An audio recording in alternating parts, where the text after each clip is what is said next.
Neste vídeo, apresento a edição de julho de 1989 da revista Panorama, da General Motors do Brasil, que tem como destaque os 15 anos do campo de provas da Cruz Alta.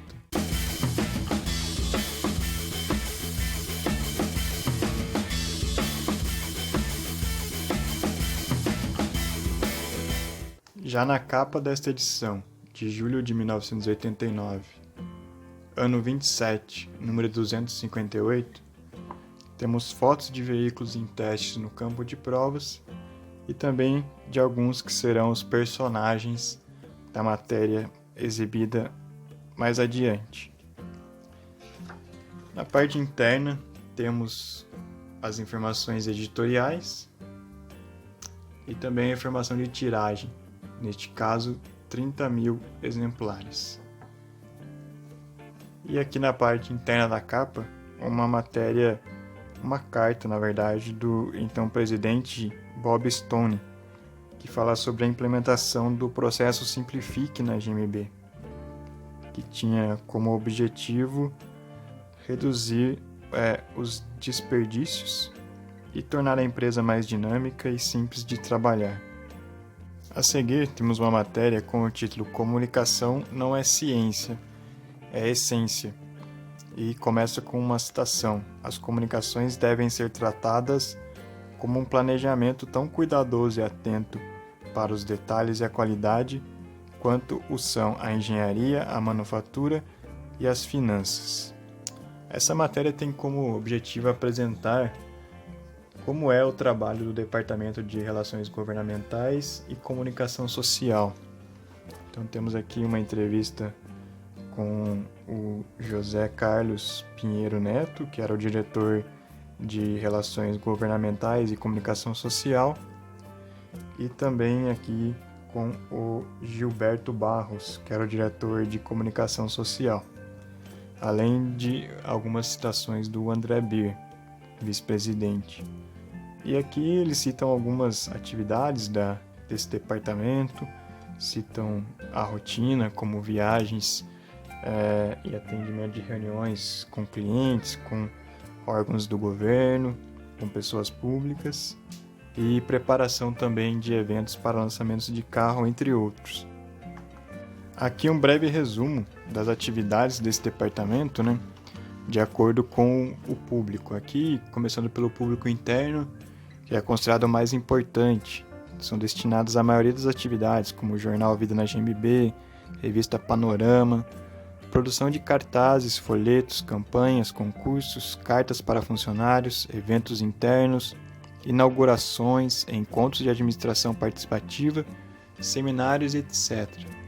Também para o público externo, atendimento e acompanhamento de visitas, doações, palestras, organização de eventos para a comunidade, assessoria a atividades externas da diretoria, programas culturais. Para a imprensa, atendimento às solicitações de jornalistas, redação e distribuição de releases e fotos, planejamento de lançamento de novos produtos e assessoria junto a diretores. Contatos com o governo, pleitos juntos aos mais diferentes órgãos da administração pública federal, estadual, municipal, companhias de economia mista e autarquias, visto a enorme gama de interesse da GMB, entrada e acompanhamento de todos os papéis e assuntos. E, finalmente, contatos com entidades de classe, acompanhamento de variados assuntos de interesse da empresa relativos a importações para a constante atualização com a política econômico-financeira. Já nessa matéria, com o título Atração Irresistível, temos uma história bem interessante, Começando aqui pela introdução. É possível um garoto de 10 anos fazer sozinho uma revista sobre carros? Sim, desde que seja um apaixonado e um aficionado pela arte automobilística e pelo ato de escrever. Este é o caso de Fabrício Calil Saman, que hoje aos 14 anos de idade faz uma revista de 80 a 120 páginas mensalmente, mostrando as últimas novidades em veículos e motos. Então aqui algumas fotos do Fabrício, o quarto que seria a redação do jornal dele, aqui falando que ele conheceu o Cadete e dedicou várias páginas da revista que ele chamava de Auto Magazine para apresentar o novo veículo da Chevrolet. Até aqui ele lendo uma revista, e aqui a capa da sua revista, né, Auto Magazine, com a chamada para o cadete, e também aqui ele com a família, né, os pais e as irmãs. A revista faz uma breve introdução aqui sobre a história do jornalista Cláudio Karzug, que na época era editor da revista Quatro Rodas. Ele veio da Itália em 1946, com o fim da Segunda Guerra Mundial, conta um pouco da história dele aqui, e fala que ele ingressou na Quatro Rodas no ano de 1975, no mesmo ano que o Fabrício nasceu no interior de São Paulo, na cidade de Pindamonhangaba. Então aqui conta um pouco da história do Fabrício, a paixão dele por automóveis, pedir assinatura de revistas. Quando ele comprava uma revista, tinha que comprar 3 exemplares, um para ficar na coleção, uma para cortar a frente das páginas e outra para cortar o verso, para poder aproveitar aí todo o conteúdo possível na confecção das revistas que ele produzia. E o mais interessante aqui é que o Fabrício seguiu em frente com essa paixão por automóveis e pela imprensa, se tornou jornalista e hoje é responsável pelo site Best Cars Website, um dos grandes portais aí da internet. Eu tive o prazer de conhecer ele recentemente, através da venda de revistas antigas, um projeto que ele tem também no site. E aproveito aí para mandar um abraço para ele. Vamos agora então à principal matéria dessa edição. O companheiro de todas as horas, Cruz Alta, 15 anos. O legal dessa matéria é que ela é comemorativa aos 15 anos do campo de provas da Cruz Alta, mas ela faz uma entrevista com vários funcionários da época no campo de provas e tenta explicar aí as suas relações com o carro, né, com o automóvel, e a paixão de cada um deles pelo que fazia e pelo envolvimento com o automóvel, né? Então aqui na introdução temos apaixonado pelo que faz. É difícil explicar por que nos apaixonamos por determinadas pessoas ou situações. Sabemos que a paixão vem acompanhada de muita identificação, mas nunca temos a resposta exata para defini-la. Se procurarmos auxílio em um dicionário, nos convenceremos em segundos, mas logo voltamos à estaca zero. Seria realmente a paixão um sentimento que sobrepõe a lucidez e a razão? Talvez não, pois muitas pessoas são apaixonadas pela profissão que desempenham, assim como pelo instrumento de trabalho, e nestes casos a lucidez e a razão caminham juntas à procura de um único objetivo. Então aqui a matéria cita que em 15 anos de atividades, o CPCA atingiu aí mais de 30 mil horas de veículos rodando pelas pistas, milhões de quilômetros que os motoristas e engenheiros passaram dentro de um Chevrolet. Então ela decide contar a história de algum desses pilotos e engenheiros, né? Tem aqui o caso do Linder, que na época ele era mecânico, mas já havia sido motorista de teste e gostava mais de mexer nos motores em si. Também aqui o Jefferson, que destrói um carro zero em apenas 4 meses. Eu conheci o Jefferson, Antônio Jefferson, na verdade, se foi exatamente a mesma pessoa que eu conheci. Era chamado aí por Billy, pelo pessoal. Também aqui o Antônio Galdino, que com a parafernália no automóvel não tinha tempo para se sentir só. E aqui vai ter também uma entrevista com o Rodolfo Bulau, que na época era engenheiro de desenvolvimento. Tem uma foto aqui dele também. Bulau está testando hoje o veículo que chegará ao público no próximo século. Inclusive o Bulau teve uma carreira exemplar na GM, chegou aí a ser até executivo. Também aqui o Cristofoletti, que passava o dia dentro do laboratório de emissões, simulando as variadas maneiras de dirigir um carro. Eu conheci um Cristofoletti, não sei se é exatamente esse. E aqui o Guerreta, que rodava até 600 km por dia, sem impedir de pensar na vida e até nas dívidas, que é o que ele comenta aqui na matéria. E aqui o Gerson Borini, paixão do engenheiro Borini para automóveis é tanta que sempre quando sobra um tempinho corre em Interlagos. Talvez você conheça aí o Gerson Borini pela internet. Hoje ele participa do site Autoentusiastas, que inclusive tem um canal no YouTube. Legal aqui também é um quadro com 1001 surpresas pelos caminhos. Conta aqui algumas histórias inusitadas. Tem a história de uma cobra que atravessava a pista de teste no campo de provas. Fala sobre as viagens externas e testes externos, onde algumas vezes foram parados pela polícia e coisas do tipo. Bem interessante ter essa visão das pessoas que fazem a história aí do campo de provas. Nesta matéria, um tema que é pertinente até os dias de hoje, né? A eterna batalha entre motorista e pedestre. Quando se trata de segurança no trânsito, não se pode questionar apenas a atitude do motorista. Há que se pesar ainda a do pedestre.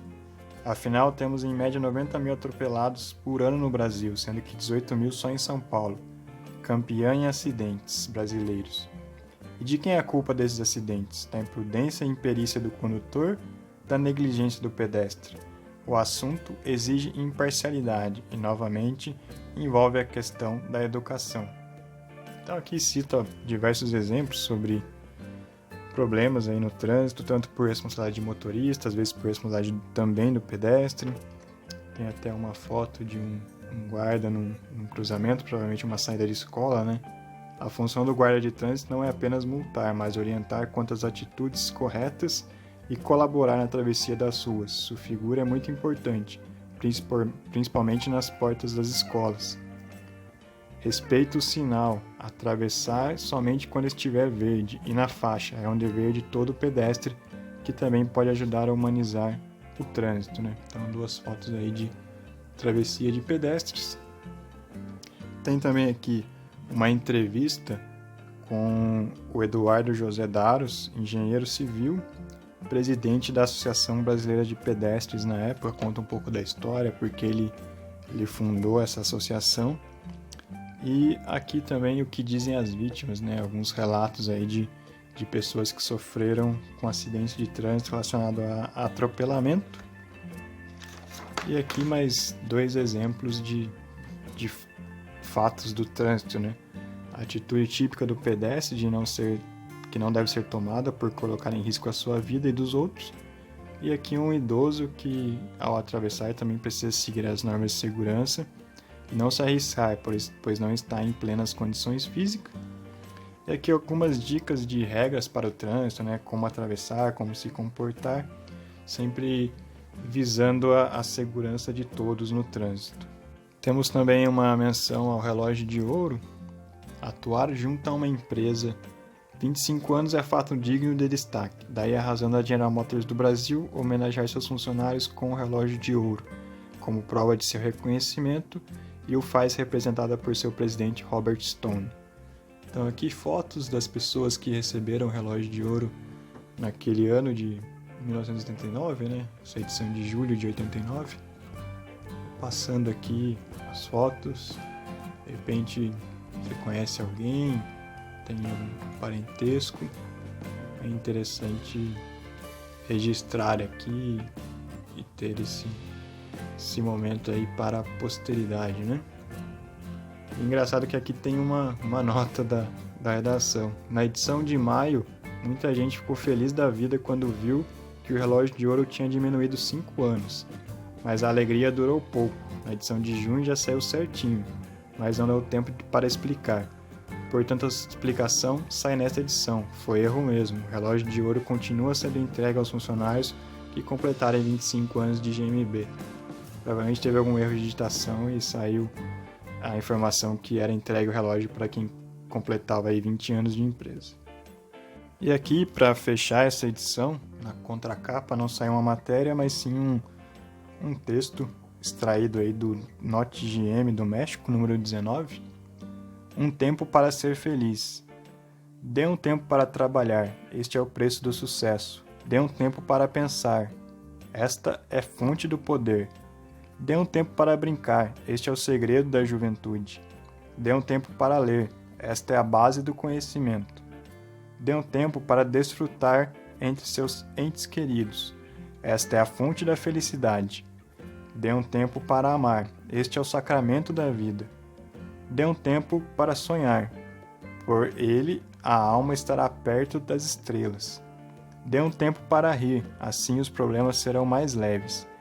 Dê um tempo para rezar, e encontrará paz em seu coração.